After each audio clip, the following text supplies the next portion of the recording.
Yoko. I was on a rehearsal a couple weeks ago, and I told the guy, he said, good solo. I said, ugh, I hate improvising on my shallow mouthpiece. I hate it. Ugh. I hope you guys are all right. Let's see here. We have a question that wasn't asked.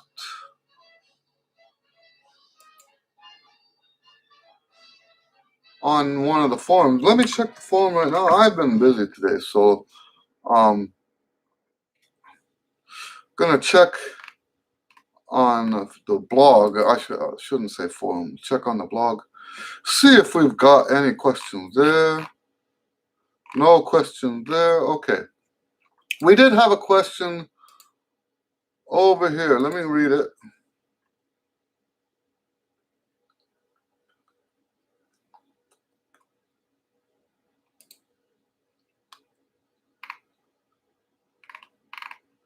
So this is from Pepin. I'm not sure of the emphasis where how to say his name. Pepin Koldenhoff. He asks,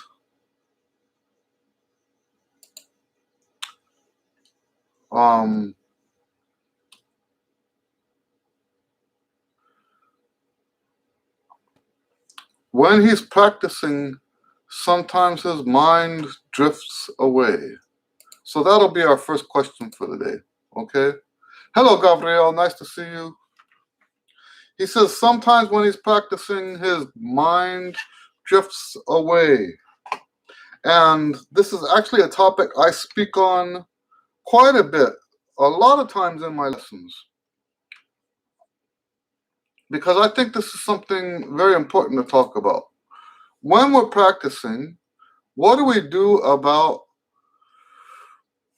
when we start, let's say you're practicing scales or something and you start to daydream in the middle of that? Well, I want to back up a little bit, and maybe some of you have heard me say this before. I want to back up a little bit. The best performances I've ever had, I see my hair is all messed up. The best performances I've ever had are those performances where my mind went blank. And I've had a lot of those, by the way. I know you can joke about that, right? But it's a phenomenon. The first time it happened to me was when I was in junior high, living in Hawaii. I had some big solo. I don't remember what the solo was. But I remember standing up for the solo. I remember sitting back down again. When I looked out into the audience, there were actually people standing up clapping for my solo. I'm in 8th grade, I think it was. I'm in 8th grade and people are standing up clapping for my solo. I thought this was weird. I didn't get kicks out of that. The guy next to me, I forget his name. He was one of my friends in Hawaii. He patted me on the leg and he says, because I'm sure he could see that I wasn't like responding to the audience, right? I'm sure he could see that I didn't understand what they were doing. He pats me on the leg. He says, they're clapping for you, he says. Right? They're clapping for you. And I have no memory of that performance. Well, I have a memory of the performance itself. I don't have any memory of standing up and taking a solo. I wasn't even aware of what I was doing when it happened. And that's the first time it happened. And then one of the most, for me as a pro, one of the most significant times is when I was playing with my band at the jazz club here in town called Cezanne, and I was playing a tune that I wrote based on the chord progressions for Giant Steps. Now, for you to understand the significance of this, all the things that I have that come natural to me, Giant Steps is the opposite of that. Giant Steps did not come natural to me. I started practicing Giant Steps in the 80s, and I bought books. I went to master classes, and I talked to people who could play Giant Steps, and it was such a struggle. And after a while, I actually ended up writing my own book, right? Because that stuff that everyone was showing me didn't work for me. So I wrote my own book. At the time, it wasn't a book yet. It was actually a box. It's called, what do we call it now? It's Train for Trumpet, Trane for trumpet. And basically the book, when I was practicing it, the book was scraps of paper in a box, a little, like a shoebox. And whenever I had a new idea, I would write it down, put it in the shoebox. I practiced Giant Steps for over 10 years before I wrote the book. And then after I wrote the book, consolidated, because once I put all those pieces together, I could see there were gaps in my book. That's the nice thing about writing a book, is you can see how complete the method is, right? And by the way, when I do that, I lay all the sheets, all the pages, I lay them on the ground so I can visualize them. I want to see the whole book, one page after another, on the ground. And that's how I see the gaps. That's how I see that something's missing. And, well, that's one of the things. I mean, that's not the only way, but that's a big part of it. So then I had a job at Cezanne Jazz Club, and we played my tune based on Giant Steps. And I remember improvising on that song, exact same chord progressions for Giant Steps. Now remember, all of what makes Giant Steps hard is all of my weaknesses. I don't naturally play that kind of song very well. So I'm playing Giant Steps, and instead of concentrating and thinking my way real hard through the tune, I'm looking at my fingers, and what's going on in my head is, wow, look at my fingers. My body was playing Giant Steps, and the remarkable thing about that is that I was being creative. That book that I have, I wasn't just playing bits and pieces out of the book. What the book does is it trains your mind so that you feel, that's the only word I can think of to describe it. You feel in music theory, we call it voice leading, right? You feel the voice leading from one chord to the next. And so, yes, I was being creative, playing original stuff that was not written in the book, stuff I had not practiced, over these chord progressions that don't come natural to me. It's quite possible those chord progressions don't come natural to anybody. But my point is that my body was disconnected from my conscious mind. And my conscious mind could take a step back and look and say, wow, look how cool that is. While my subconscious mind was doing the creative stuff in and out of those chord progressions. And so so those are like bookends, right? My very first time having a performance where I blanked out, and then one of the most significant. Now that thing with giant steps happened like 15 years ago now. Okay. Hello, Anthony. Yes, I'm okay. I hope everybody else is okay. Nice to see you again. So now that you understand that, right? I believe for me personally, and it's also been something I've experienced with other musicians and also my students. And you know what? One more thing. I've read autobiographies that talk about conversations that great jazz musicians will have on stage. Tell me how they're going to do that and be completely focused on what they're doing. So in my method, I don't speak for anybody else's method.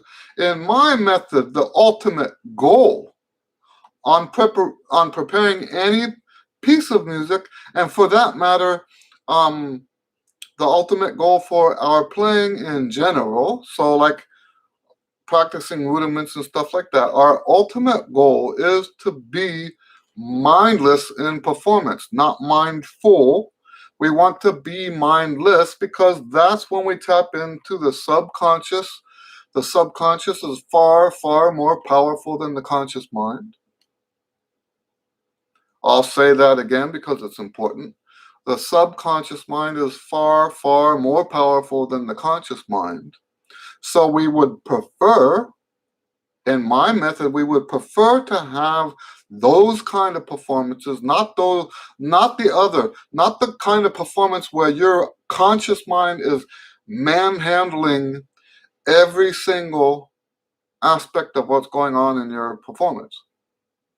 That is undesirable. Now, if we know that, and I don't think I've convinced enough people of this yet. I think there is a culture out there that says we absolutely must be 100% mindful when we practice. There's a culture that says that. I connect that culture to the trumpet God worshipers, okay? It's loosely connected to that same thing that we've been talking about where people worship the trumpet God, okay? But no, we don't. So the objective is, I think I kind of lost my train of thought. The objective is to play mindlessly in your performance. If you are practicing at home and you find yourself with your mind beginning to wander, you're playing scales and you're thinking about lunch. You're playing lip slurs and you're thinking about your friends or your girlfriend or your wife, or hopefully not the two of them together. I have a friend that I used to play with. He used to say stuff about. He was a real funny guy. He's always talking about my. Anyway, I won't say that. Never mind. But anyway, if our goal is to be totally mindless in performance, then the goal in the practice time should be on certain things. To become totally mindless in our practice time as well. So when our mind starts to wander, That's not a bad thing. You should not be kicking yourself in the butt and saying, I did it again. I can't make myself concentrate. That is not the right approach. That is not the correct approach to being a great trumpet player. When your mind starts to wander, that is actually a good sign. So I had a student not long ago tell me he got through the whole tonalization studies in F sharp, all 20 exercises in F sharp. He says he doesn't remember a bit of it. He was daydreaming the whole time. I'm like, hallelujah. Praise God. That's where we're trying to get with this stuff. Think about it. Think about just the scales, right? Just doing the tonalization studies. Just doing the tonalization studies. If you can play all 12 major keys and be thinking about lunch while you're doing it, or whatever it is that you're thinking about, how much easier is sight reading going to be? Part of what makes sight reading a challenge is that you have to think of so many things at one time. Well, what if more of those things are automatic? Consider that, right? What if the things that you have to be able to do all at once, one of them is automatic? Actually, we want more of it to be automatic, but I'm just using tonalization studies right now as an example. Let's say you have a piece of music that's in F sharp. If you have a piece of music that's in F sharp, and you've been through the tonalization studies in F sharp so many times now that you can start daydreaming while you're doing it, how much easier is it going to be to sight read that music in F sharp? It makes sense, right? We want everything to be like that. We want everything to be automatic like that. And you know what? To give you an example of how much I started to embrace this, when I figured out just how important this mindlessness was. You know, if you look up, this is a tangent. If you look up online, if you Google mindless practice, I think I'm probably the only article that comes up that looks at it as a good thing. Everybody else says mindless practice is bad. I'm the only one saying this out loud. And you know what? Sometimes people will say, oh, stay away from Eddie Lewis, because, I'm not saying I've heard people say that. But I can imagine if I'm saying stuff that goes against the religion, right? If I'm saying stuff that goes against the religion, I'm sure there's people out there saying, stay away from that guy. But anyway, so there's this thing that I used to do. I used to do my tonalization studies, and I'd put on the wall a simple mathematic problem. And I would, while I am practicing my tonalization studies, try to solve that problem in my head while I'm doing the tonalization studies. And I got to where I could do that and do it in any key. I play my tonalization studies and read websites. I'll put put something on the screen, and then do my tonalization studies, and I'm reading an article or something. I've done this many, many times because I've embraced this idea that it's the subconscious that needs to do this work for me, not my conscious mind. Okay, so the short answer is, don't worry about letting your mind wander. Don't worry about it. It's a good thing. Okay? We want our mind to wander. We want to get so good at this stuff that it just happens without our conscious effort.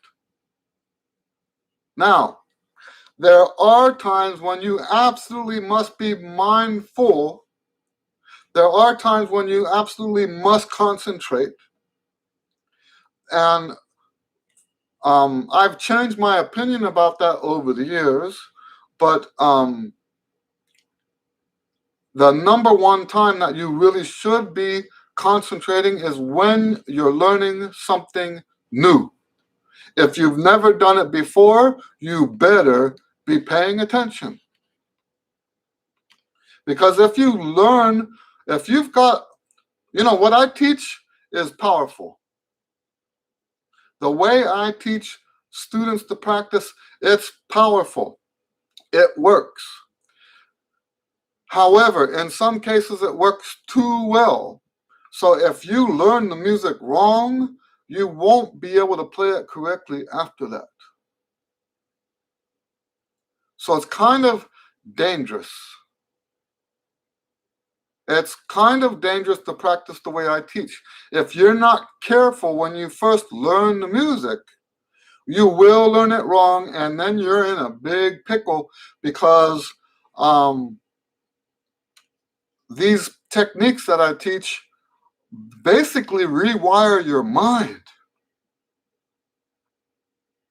The tonalization studies are a great example of that. Basically, we're basically brainwashing you. And if you're not careful about what you put in there for the brainwashing, that old computer saying, garbage in, garbage out. These practice techniques are so powerful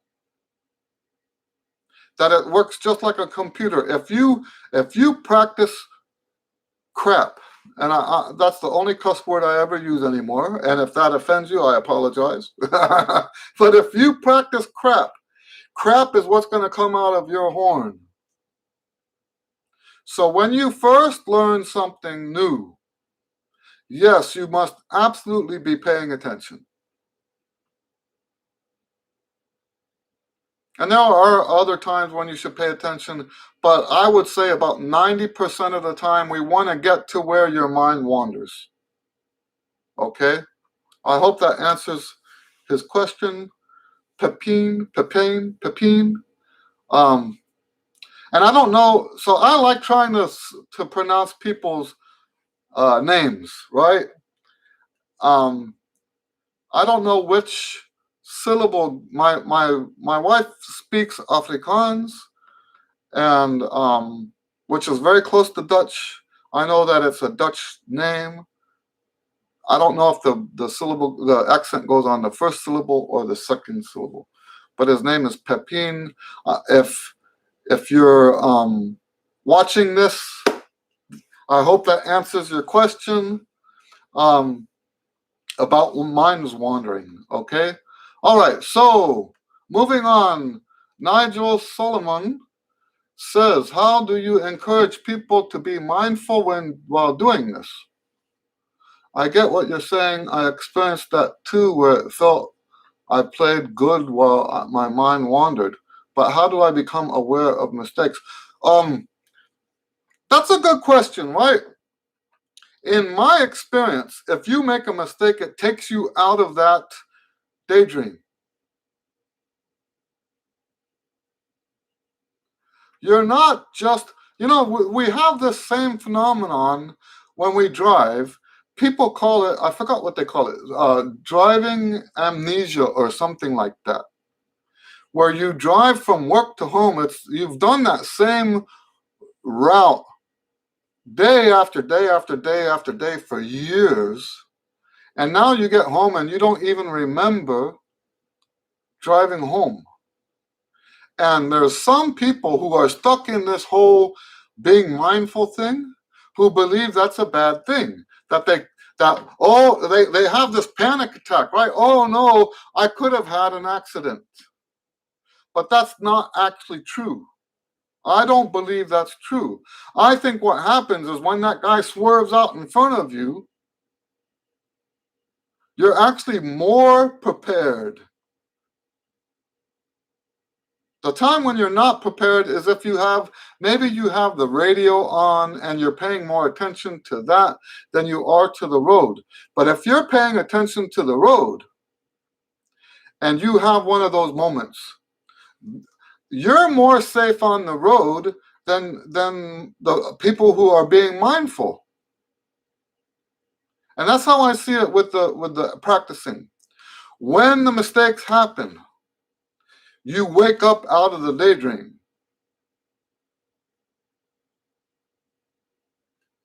That's been my experience. Okay?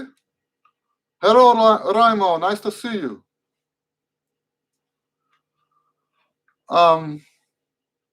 That's my opinion. So you don't have to be. Now, I said earlier that the time to be mindful is when you learn something new. If you're using the techniques that I teach, now the thing is, I haven't shared with you guys on YouTube yet all of my techniques. Part of the reason for not doing that is because I am working on a book. I don't want to be premature with that.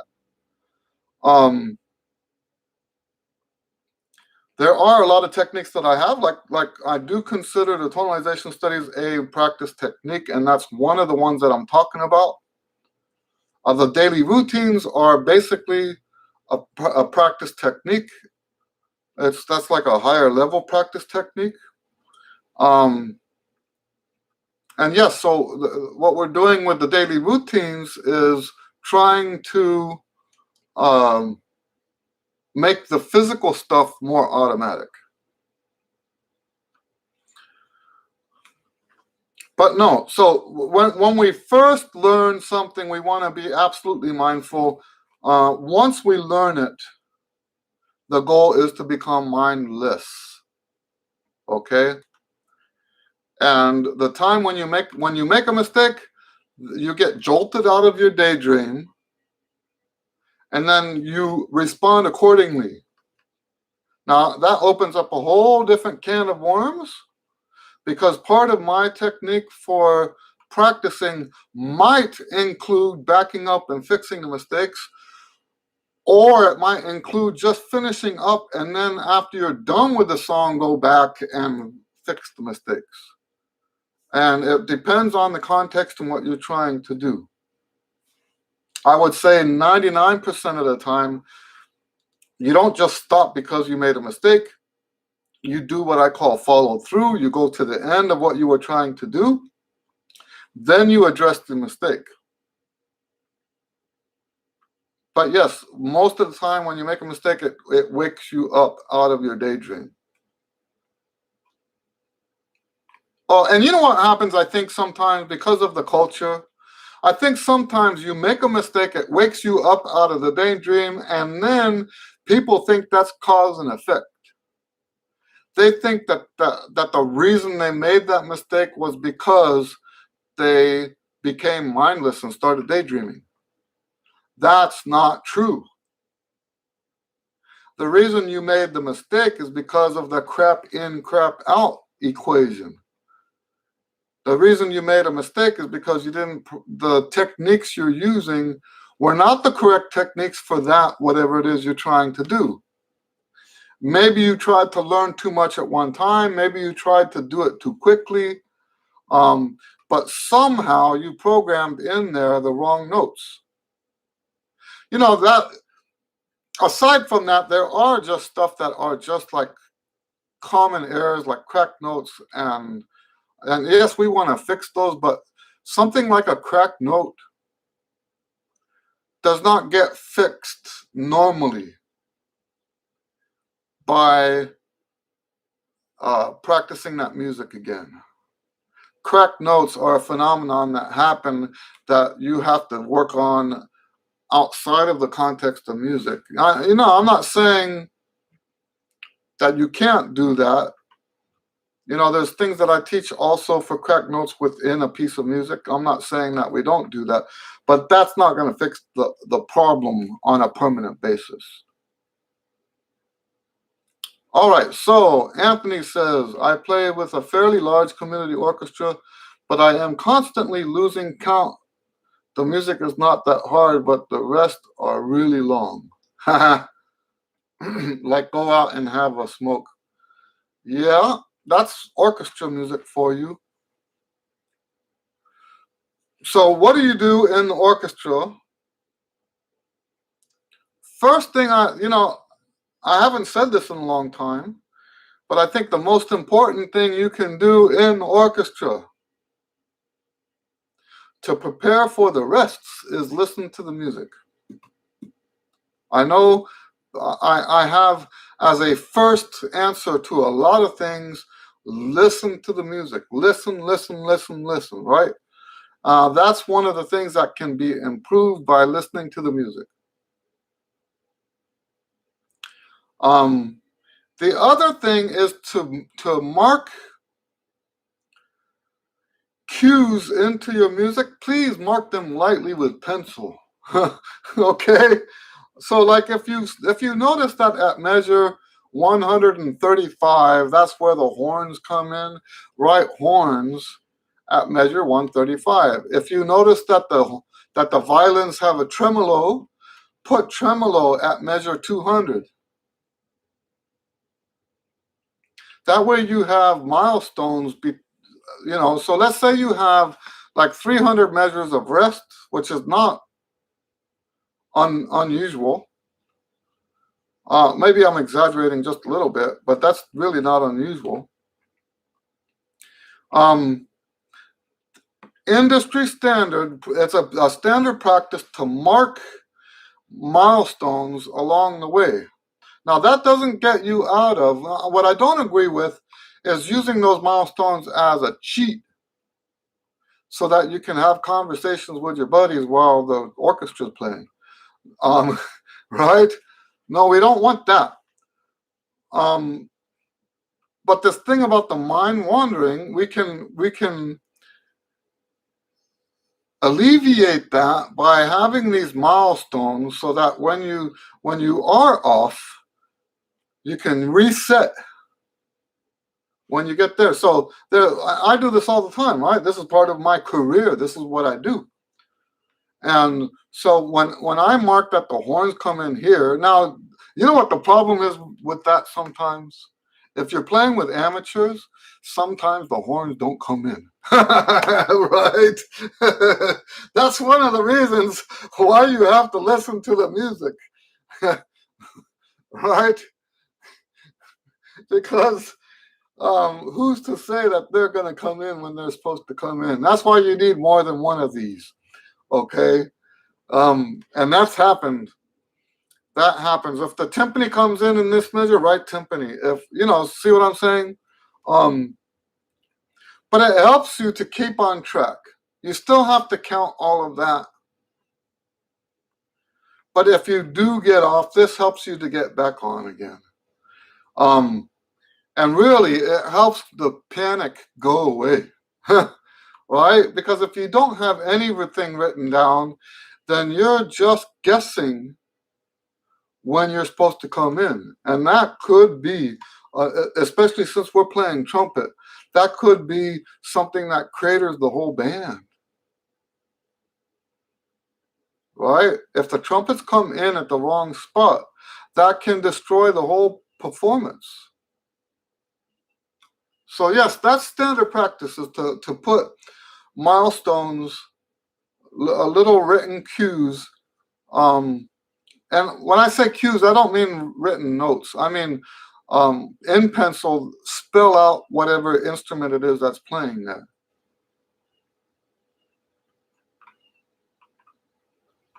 Yeah, that's standard practice. And I don't think so. That sounds like a very simple answer to your question, but that sometimes simple is all it takes. Sometimes simple is all it takes. All right. What else, guys? What do we got today?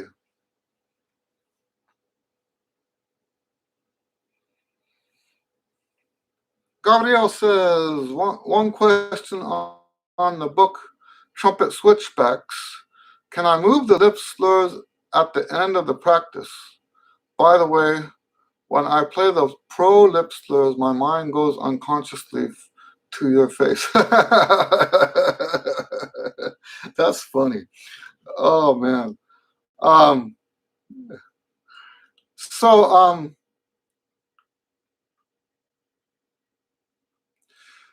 you know, I'm gonna give you one of those politician answers, right? The exercises are in the order that they are for a reason. And as I developed the method over the years, so like for example, if you look at the old book, the Daily Routines book, and compare it to Chops Express and the Chops books, I moved the scales from the end to right after the long tones. So now it's long tones, scales, and lip slurs. It used to be long tones and then straight to lip slurs. And so yes, there was a reason why I did that, and it has to do with the whole expansion concept. That whole Paganini thing where every day we begin anew, right? So not only are we starting over, but we're regrowing our strength, regrowing our technique,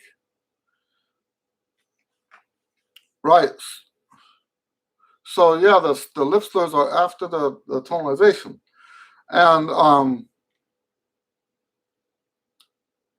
so that said, so there's a reason why they're there, but that said, we are not all the same. If you find that it works better for you to put the exercises in a different order, then by all means, go ahead and do that. Go try it for a while, see how you like it, and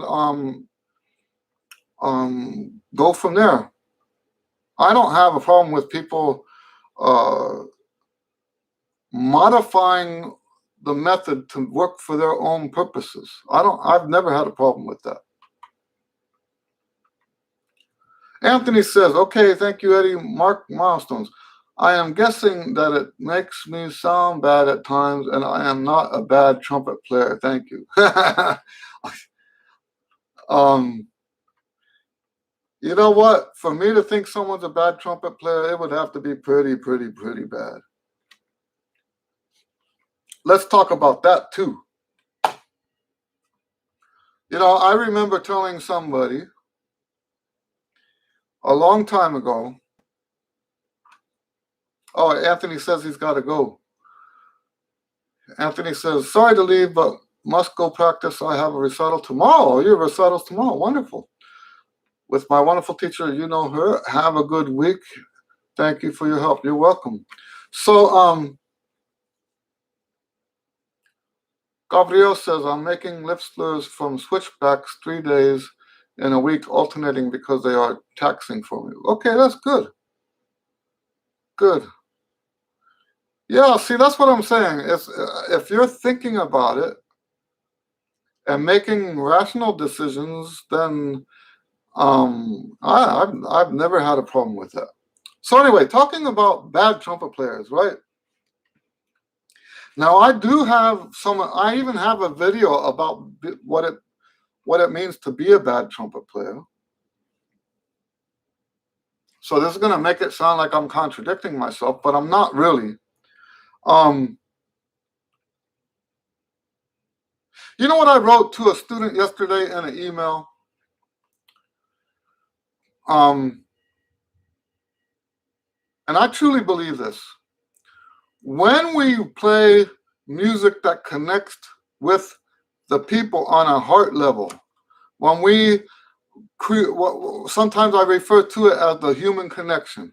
When we perform in a way that makes that connection, the people in the audience, and I'm saying even judges, when you connect to the judge, on a heart level, the judges are almost blinded to your mistakes. The judges, whatever flaws and imperfections there are in your music, the people are somehow, it just wipes it away from their mind because they've been so delighted to hear you're playing. You touch their heart. You touch their heart. It's just like, when you're in love, right? When you're in love, you don't judge the person the way you do someone you've been married to for 40 years. Right? Right? When you're in love, you just dismiss all of the flaws and imperfections in that person. And the same thing happens when you connect your music. Through your music, you connect to their heart. They're not aware of any of your flaws. As long as you connect like that, it's not that they can't hear your flaws. Maybe I just said those words. They don't care. Those flaws at that point become meaningless because you did something valuable for them. Right? You made their life better in a way that nobody else could at that moment. Now, compare that to someone who does not connect at the heart level, and all they're doing is playing notes and rhythms and following the rules. When that happens, the audience is no longer, quote unquote, in love with you. They're no longer infatuated with you. You give them no reason to be kind to you. And now every flaw and every mistake and every error and every imperfection is offensive to them.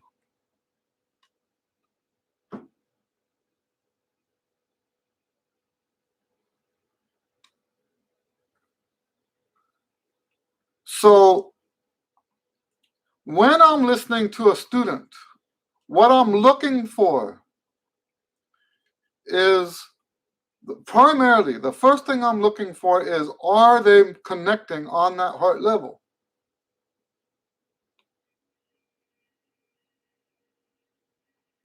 Because that's what's most important. Yes, and I said this in the email to the student yesterday. We have an obligation as trumpet players to always pursue a higher level of excellence. I'm not undermining that. We have an obligation. We must continue to become better trumpet players. But that is not our primary goal. Our primary goal is to make that human connection. That's so very important. I hope that makes sense. So let me recap what I'm saying. When you make a human connection, the audience doesn't care about your flaws. But when you fail to make that human connection, the audience is offended by every tiny little thing. And this is just as true for judges as it is for just people in the audience.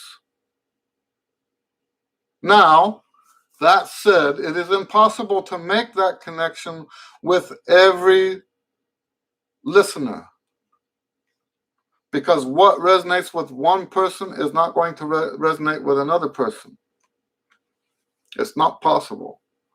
But it is possible to increase the percentage of people that you reach that way.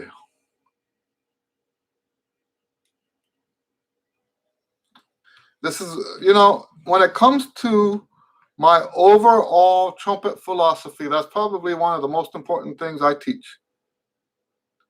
That human connection is it is paramount, right? The proper word for that is paramount. The human connection is paramount. We want to be expressive through our instruments so that the people who are listening have a genuine emotional experience from it. You want to touch their hearts. And you know what? So part of this, I have had students like this too. I've been teaching like this for a long, long time. Sometimes I'll tell that to the student and they're thinking the wrong way. They're thinking that, hey, if I'm expressive now, then they're not going to hear all my mistakes. That's not what I'm saying. That's not what I'm saying. And I think you will find it difficult to make a human connection. You know, it's sort of like the whole Christian thing, right?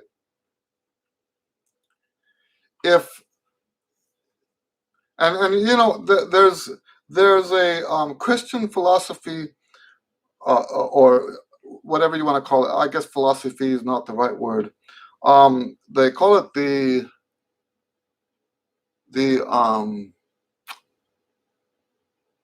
prosperity gospel or something like that. And here's the problem with, now don't get me wrong, there's a lot of truth in the prosperity gospel. But here's the problem with it, is if you are trying to live that life so you can be prosperous, the whole thing breaks down.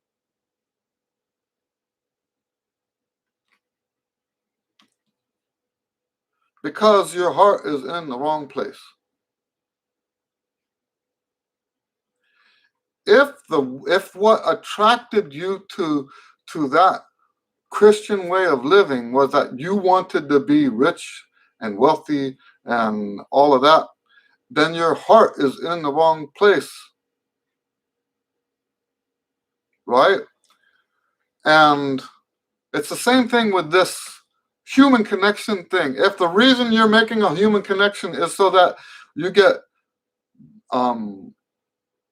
more people to ignore your flaws, and that way you get, like, maybe win more contests and stuff like that, you're missing the whole point.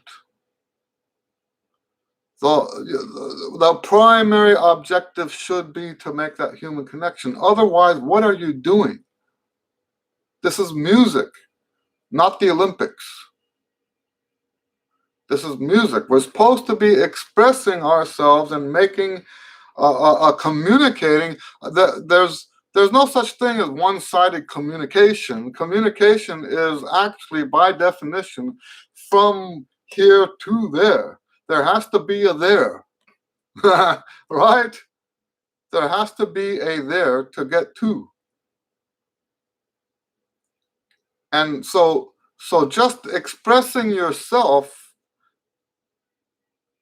with no audience, that's not a thing.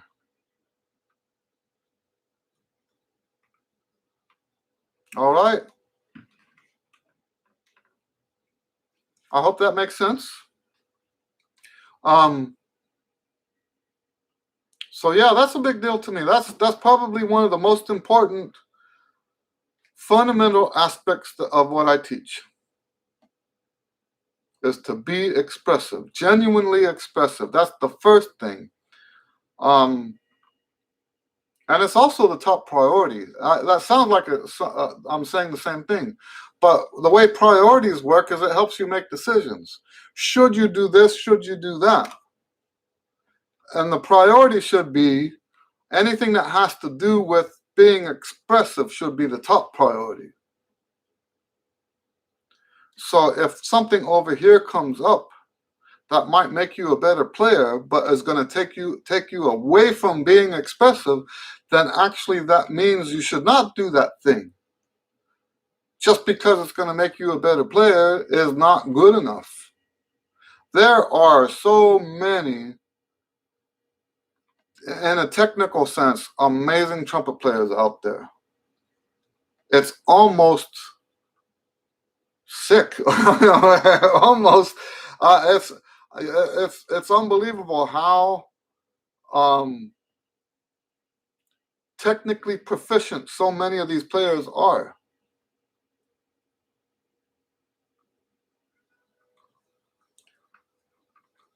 But if you don't connect, what's the point?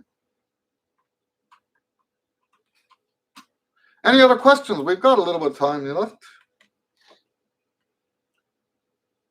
I know this is a holiday weekend in the States, and I kind of expected the numbers to be a little lower this week, and they are just a little bit lower.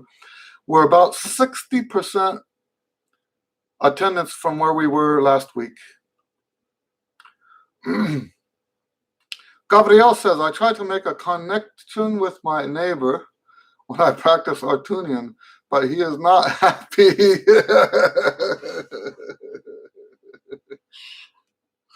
Oh my, that's funny. You know what? That's I know that's funny, right? But that's actually a thing. I actually think if you can piss off your neighbor, that's an indication that you might be doing something something right. Yeah, Artunian it can be hard. You know, I'm really disappointed that I never finished working on it. What happened was is I had this realization that there's not enough time. And I can't justify, oh, you're serious.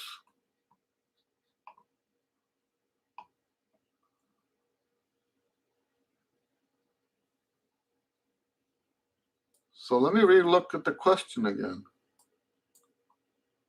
So Raimo asks, what's Artunian? Artunian is a trumpet concerto that was written by a man named Artunian. Does it mean you're bad? No, you. Oh, I see what you're saying. You know what I thought you meant, Gabriel? I thought you meant that your neighbor, like you're practicing in your house and he's sitting in his house and he doesn't want to hear the trumpet playing. That's what I thought you were talking about. But if you're actually playing for your neighbor and he doesn't like it. Okay, so here's the thing. That's a good question. Talking about the human connection. Who said they're supposed to like it?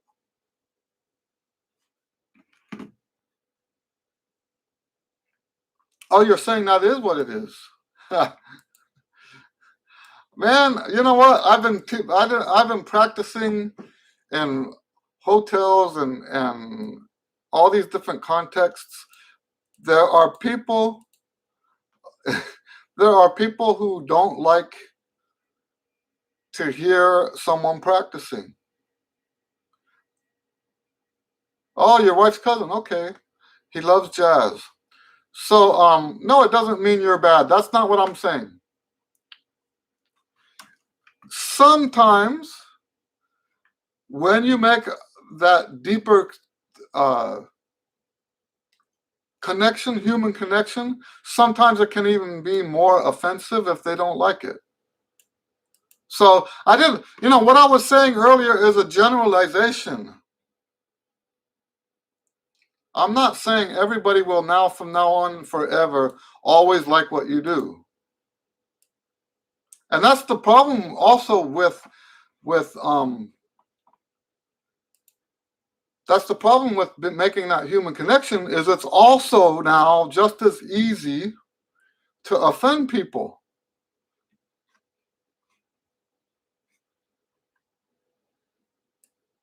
Which, okay, so you might say, well, maybe it's better than to just play cold and heartless. I don't agree with that. But that's a good, you know what, that's a very good point.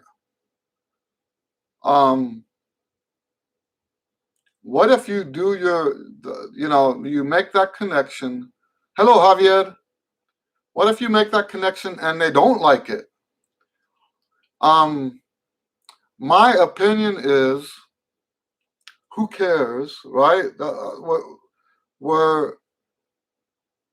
Let me tell you how I feel. And I've been actually thinking about this a lot lately. I have said many times in my career that my music, my books, my lessons, these YouTube videos are for the people who like them, not for the people who don't like them. Okay? And yes, there are some people who don't like my playing. I never said everyone's going to like it.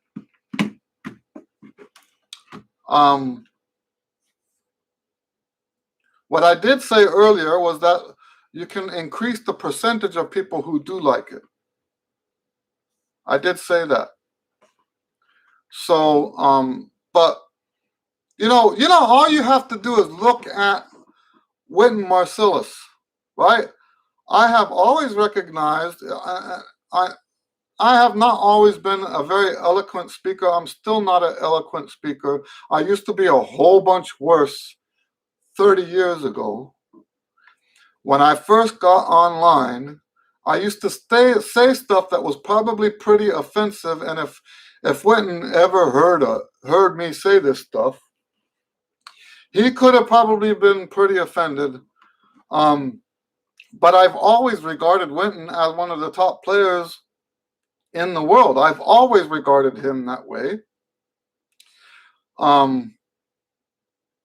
But I always regard him that way with a clarification, right? And so, like, for example, I used to say, why is he getting all the Downbeat awards when Freddie Hubbard is still alive? And at one point, I think he was getting awards, and Woody Shaw was still alive. And that bothered me. I hope that didn't offend him. I would think that if I was in his shoes, I would want to honor those people. And not that I would, and in fact, it's not his fault he got those awards. I wasn't making a comment about him. I was making a comment about the people who voted for him, right? I hope that makes sense. Oh, now I forgot why I was saying all this.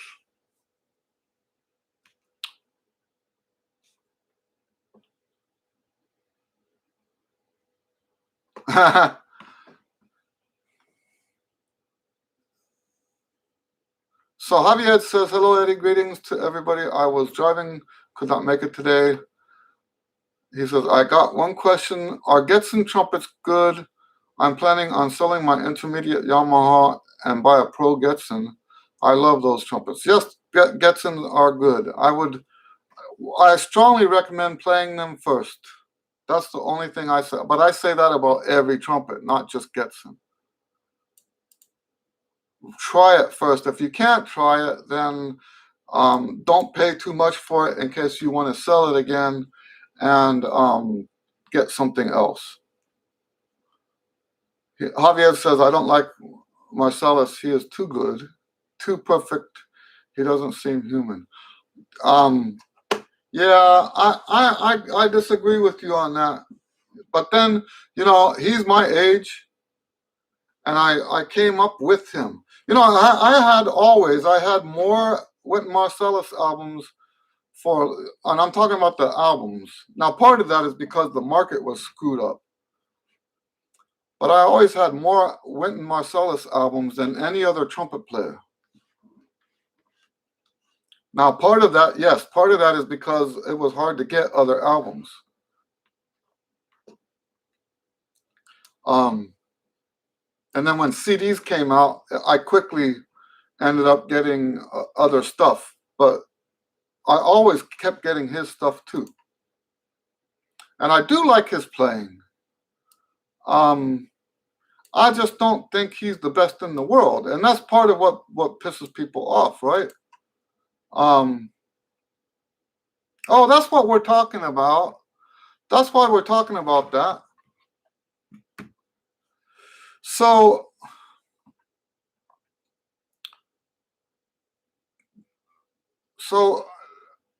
when you look, see, that's why I brought it up. We were talking about when people don't like how you play.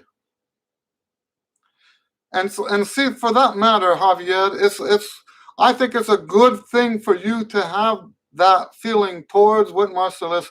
If you'd rather buy somebody else's music, then you should buy someone else's music. If you'd rather listen to somebody else, then you should listen to somebody else. But my point, the reason why I brought him up, is because if you look at how many people are so vocal about, and not like what you did, Javier. I mean, these people are almost to the point of being hateful about it.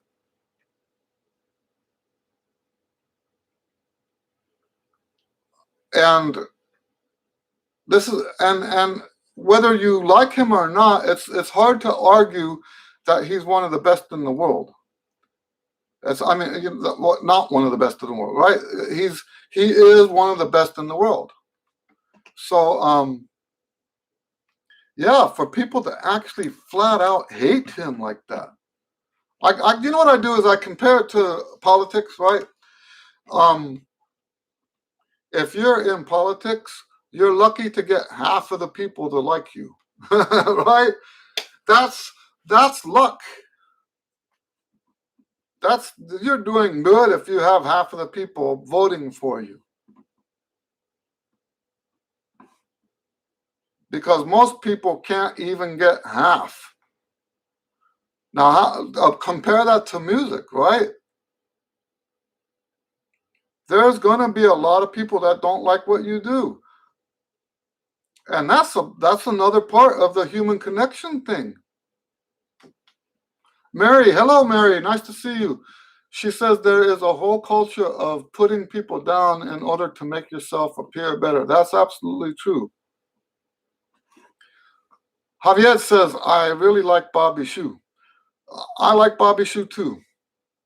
I've played with Bobby Shue 4 times so far.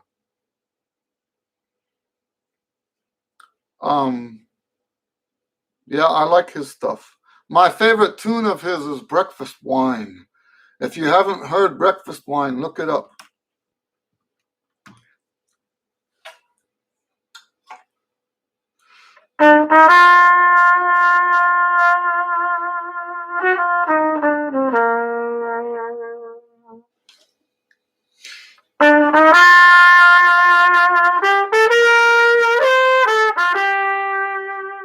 It's a beautiful tune.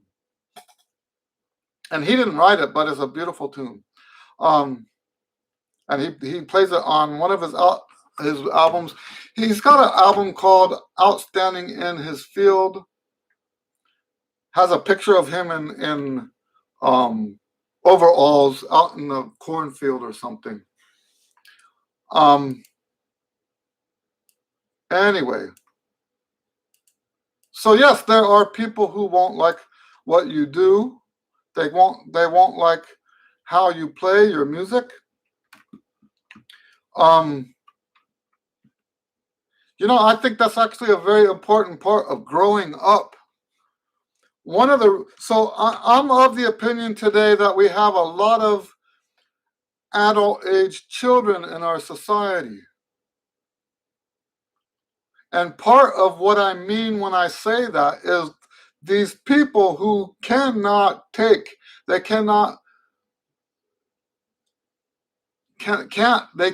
handle when someone doesn't like them.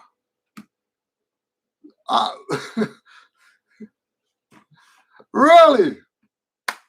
Grow up, people, right? Grow up. Nobody in this world, even Jesus, not everybody liked Jesus, right? Who do you think you are that you think everybody's supposed to like you? Right? Oh, Javier says, thank you for sharing your band's music on the latest videos. You're welcome. So I'm going to put all of those out, one a day, probably lasting over the whole summer. We have 5 albums, and I'm going to make a tribute website on a tribute page on my website talking about the man who paid for all that. He passed away I think it was October. He gave me the band. He made me promise not to use the name. Everything else about the band is mine. And I feel like I'd be not doing my job if I don't do something with that. So one of the first things I'm doing is posting the recordings online, because we took it off the internet. Now apparently you can download that stuff at Amazon still. I went looking, and it's still available on Amazon as a digital download. They were supposed to remove that a year ago, and it's still not removed. Now, I've set it up so that if you do buy those albums, I will get the money for it. So I'm not going to fight it. I don't mind. Before he died, he wanted all that stuff taken down, and we took it down. Officially, it is down, but I still have an income stream coming from that. So I say an income stream, it amounts to about $10 a year, right? So we're not talking about real money here. But yes, that's an ongoing project. I will be putting so I think it's about 12 songs per album. So we're looking at like a few months worth of recordings if I do them every day. So, all right. So yes, well, I'm going to recap before I sign off. Because this last thing that I said, I think is very, very important for the trumpet students. I'm not trying to get into politics or anything like that. I actually see this in my students. When somebody says that they don't like them, it devastates them. But this is how we become adults. Not everybody is supposed to like you. I don't even think it should be that way. I believe that God put us on this earth for a purpose, and sometimes our purpose doesn't align with their purpose. And yes, it's like a church, right? You go to a church. If you don't like that church, maybe you're not supposed to be there. Now, that's a blanket statement. I'm not saying it that way. I know that some people will abuse that statement and say, well, I don't like that church, and not go there because of something stupid like the music. That's not what I'm talking about. Like, I would never go to a church or not go to a church as a member because I didn't like the music. But you see my point. We all have a purpose in this world, and I think us not liking and unliking stuff is part of the Holy Spirit's way of helping us find our way. I really actually do believe that.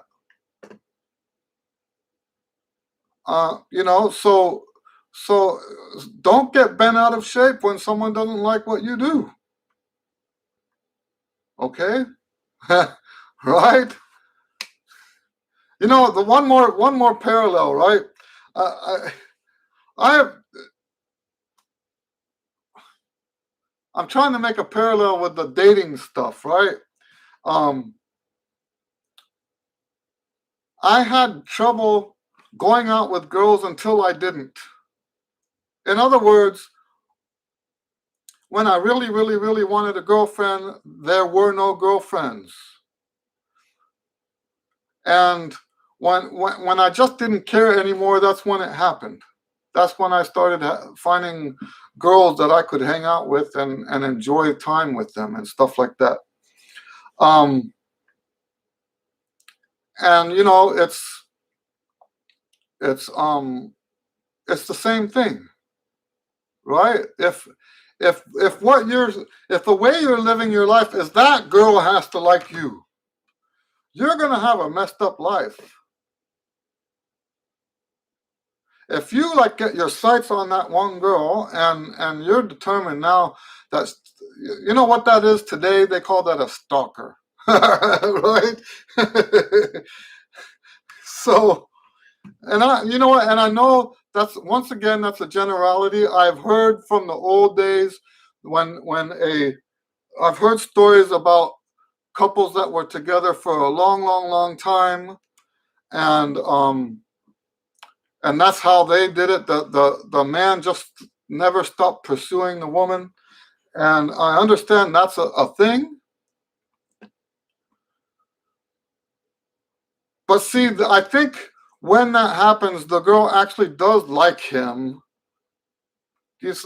Anyway, my point is as complicated as it is with dating, it's just as complicated with who likes your music and who doesn't like your music.